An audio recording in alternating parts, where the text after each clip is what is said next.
Drowning in silence, the hidden cost of suppression. You can only bottle pain for so long before it finds a leak. Men are taught to suppress, to bury their emotions under silence, to man up by never admitting weakness. At first it feels like control, like you're holding the line. But what you're really doing is building pressure. And pressure without release always explodes. The human psyche is a container, and when you refuse to face grief, shame, or hopelessness, that container doesn't disappear, it cracks. And when it cracks, men don't reach for healing, they reach for anesthesia, alcohol, pills, drugs, anything to mute the screams in their head. That is the mathematics of suppression. Silence leads to suffocation, suffocation leads to escape, escape becomes addiction, addiction becomes collapse.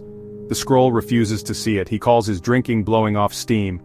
He calls his pills helping me sleep. He calls his habits just fun. That's how self-destruction hides, in the camouflage of casualness. The centurion calls it what it is, a death spiral, because that's what suppression creates.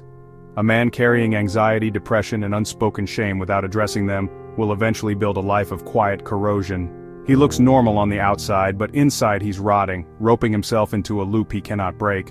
Robert Greene wrote that repression is the most dangerous form of energy. It never dies, it transforms. The suppressed rage becomes violence. The suppressed sadness becomes numbness.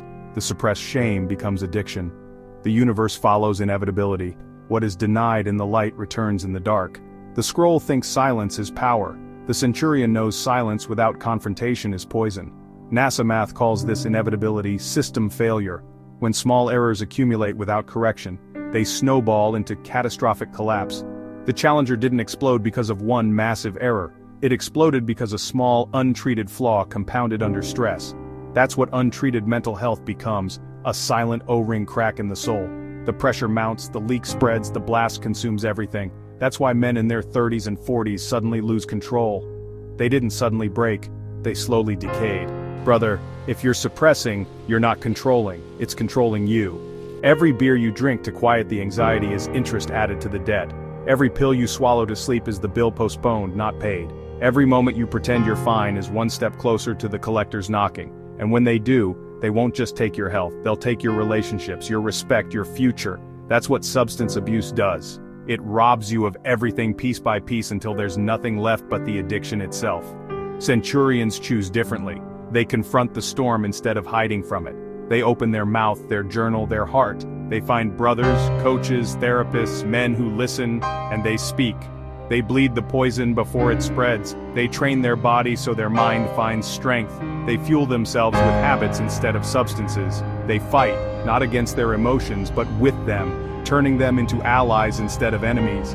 They invest in self-awareness, not escape. They use their compass, not a bottle. This is your rupture. Stop pretending silence makes you strong. Stop thinking you can drown hopelessness with a drink. Join OLP 365.